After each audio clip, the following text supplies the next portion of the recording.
உங்கள் வீடு தேடி வரும் அரசு. உங்களுடன் ஸ்டாலின். இப்ப இருக்கிற திமுக அமைச்சர்கள்லாம் சின்ன தலைவலினால எங்க போறாங்க? உங்களுக்கே அரசு மருத்துவமனை மீதும் அரசு மருத்துவர்கள் மீது நம்பிக்கை இல்லைன்னா சாதாரண மக்களுக்கு எப்படி நம்பிக்கை வரும்? இதுதான் உங்க சமூக நீதியா? ஏழை எளியோர்களுக்கும் கேட்கறதுக்கு ஆளே இல்லாதவங்களுக்கு மட்டும்தான் அரசு பள்ளியும் அரசு மருத்துவமனையுமா? ஒரு விஷயம், சாதா திருடனுக்கும் அரசியல் திருடனுக்கும் ஒரு வித்தியாசம் இருக்கு தெரியுமா? சாதா திருடன் நம்ம பர்ஸ் அடிப்பாங்க, பணத்தை அடிப்பாங்க, செல்போன் அடிப்பாங்க. ஆனா அந்த அரசியல் திருடங்க நம்ம கல்வியை அழிப்பாங்க, நம்ம இயற்கை வளத்தை கொள்ளி அடிப்பாங்க, நம்ம எதிர்காலத்தையே திருடுவார்கள். இப்ப சொல்லுங்க, திமுக எந்த லிஸ்ட்ல சேர்த்தலாம்?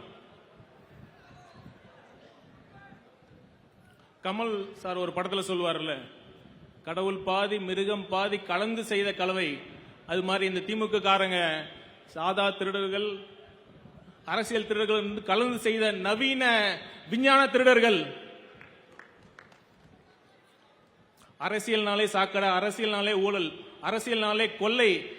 அப்படி இருந்த சூழல்ல அரசியல் என் பொழுதுபோக்கு அல்ல, ஆழமான சமூக வேட்கை, அரசியல் ஒரு புனித சமூக பணி என்ற உன்னத நோக்கத்தோடு இந்த கழகத்தை உருவாக்கி நமக்கெல்லாம் வழி நடத்தி கொண்டிருக்கிறார் நம் வெற்றி தலைவர். தமிழக மக்கள் நல்லா புரிஞ்சுக்கணும், அவர் சம்பாதிக்க அரசியலுக்கு வரல, சம்பாதிச்சு முடிச்சிட்டு தான் அரசியலுக்கு வந்திருக்கார். அவர் சம்பாதிச்சல உண்மையான பெரிய சொத்து எது தெரியுமா? நீங்க தான். இந்த அன்பு தான். இந்த கூட்டம் போதுமா? இன்னும் கொஞ்சம் வேணுமா? இது சும்மா டீச்சர் தான். இன்னும் தரமான சம்பவம் மதுரையில் இருக்கு, வெயிட் பண்ணுங்க. கொஞ்சம் சீரியஸா பேசுவோம்.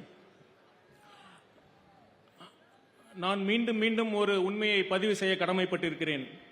இன்று தமிழக வெற்றி கழகம் பெரும்பான்மையான தமிழக மக்களின் பேராதரவையும் அன்பையும் பெற்று ஒரு முதன்மை அரசியல் சக்தியாக வளர்ந்து இருக்கிறது என்றால் அதற்கு முக்கியமாக 2 காரணங்கள். ஒன்று, நம் வெற்றி தலைவரின் ஒப்பற்ற தனிப்பெரும் ஆளுமை. 2, நம் ஆழமான கொள்கை அடித்தளம். இது மட்டும்தான். 2மே நமக்கு 2 கண்கள். ஊழல் ஒழிப்பு, ஊழல் எதிர்ப்பு அவசியம்தான். ஆனா அதற்கு பிறகு நாம் என்ன செய்ய போகிறோம்? நாம் எந்த வழியில் செல்ல போகிறோம்? இதற்கு நமக்கு வழிகாட்டியாகவும் திசை காட்டியாகவும் கலங்கரை விளக்கமாகவும் இருப்பதுதான் நம் கொள்கைகள். நம் தலைவர் அவர்களின் விருப்பத்தை நான் சொல்கிறேன். தமிழக வெற்றி கழகத்தின் தொண்டர்களாகிய நீங்கள் வெறும் ரசிகர்கள் அல்ல, ஆழமான கொள்கை பிடிப்புள்ள சமூக செயற்பாட்டாளர்கள் என்று இந்த உலகம் சொல்ல வேண்டும். அதுதான் நம் வெற்றி முழுமையை அடைய செய்யும். சரி, நம்ம இந்த கொள்கை விளக்க பொதுக்கூட்டத்தில் நம் கொள்கையை பற்றி எனக்கு முன்னால் நிறைய பேர் பேசினார்கள். நான் ரொம்ப சிம்பிளா சொல்றேன். நம்ம கொள்கை செக்குலர் சோசியல் ஜஸ்டிஸ், மத சார்பற்ற சமூக நீதி. மத சார்பின்மை ஏன் அவசியம்? மத சார்பின்மை ஏன் இந்த நாட்டுக்கு, இந்த நம்ம இந்திய திருநாட்டின் உயிர் நாடி? மக்கள் நல்லா புரிஞ்சுக்கணும். ஒவ்வொரு தனி மனிதனுக்கும் அவர்களுடைய மத நம்பிக்கை, அவர்களுடைய தனிப்பட்ட விருப்பம், தனிப்பட்ட உரிமை.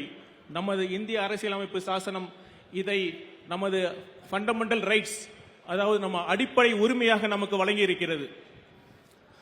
எனக்கும் கடவுள் பக்தி இருக்கு, நானும் கோயிலுக்கு போவேன், நானும் சாமி கும்பிடுவேன், எங்க வீட்லயும் பூஜை இருக்கு. ஆனா நான் வீட்டுக்கு வெளியில வந்துட்டுனா என் அடையாளம் நான் ஒரு தமிழன், நான் ஒரு இந்தியன், அவ்வளவுதான்.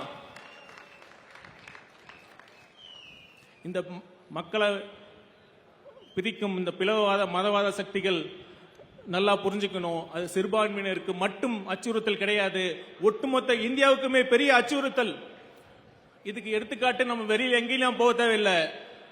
ரீசெண்டா அந்த மணிப்பூரை பாருங்க, இன்னும் பத்தி எரியுது. இந்த பிளவுவாத மதவாத அரசியல் இந்த நம்ம கொஞ்சம் கண்ட்ரோல் பண்ணலன்னா, ஒரு லிமிட்டுக்கு மேல போச்சுன்னா நாம நினைச்சாலும் அதை கண்ட்ரோல் பண்ண முடியாது. அதனால அந்த பிளவுவாத மதவாத சக்தியை முளையிலே கிள்ளி எறிய வேண்டும். பெரியார் மண்ணான இந்த மண் கண்டிப்பாக பாஜக RSS சித்தாந்தத்தை வேரூன்ற விடாது என்று உறுதியாக சொல்கிறோம். அடுத்து சமூக நீதி.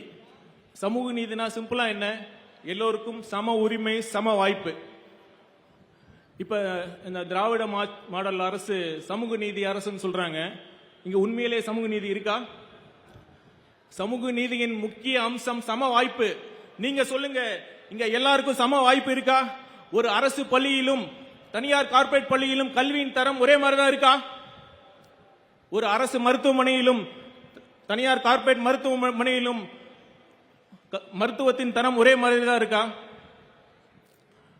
முன்னாள் பிரதமர் மன்மோகன் சிங் அவர்கள் உடம்பு சரியில்லாத பொழுது டெல்லியில எய்ம்ஸ் மருத்துவமனைக்கு தான் போனார். அதுவும் சின்ன பிரச்சனைலாம் இல்ல, ரொம்ப சிக்கலான இருதயம் ஆஞ்சியோபிளாஸ்டிஸ் பைபாஸ் சர்ஜரி சொல்றாங்கல்ல, அந்த சர்ஜரிக்கே எய்ம்ஸ் மருத்துவமனைக்கு தான் போனாங்க. இப்ப இருக்கிற திமுக அமைச்சர்கள்லாம் சின்ன தலைவலினால எங்க போறாங்க? உங்களுக்கே அரசு மருத்துவமனை மீதும் அரசு மருத்துவர்கள் மீது நம்பிக்கை இல்லைன்னா சாதாரண மக்களுக்கு எப்படி நம்பிக்கை வரும்? இதுதான் உங்க சமூக நீதியா? இப்ப என்ன சொல்ல வரீங்க? ஏழை எளியோர்களுக்கும் கேட்கறதுக்கு ஆளே இல்லாதவங்களுக்கு மட்டும்தான் அரசு பள்ளியும் அரசு மருத்துவமனையுமா? இதுதான் உங்க சமூக நீதியா? சமூக நீதியை பத்தி பேசுறதுக்கு திமுக காரங்களுக்கு அருகதையே கிடையாது. உங்கள் வீடு தேடி வரும் அரசு. உங்களுடன் ஸ்டாலின். செய்திகளை உடனுக்குடனும் துல்லியமாகவும் தெரிந்து கொள்ள சப்ஸ்கிரைப் பண்ணுங்க.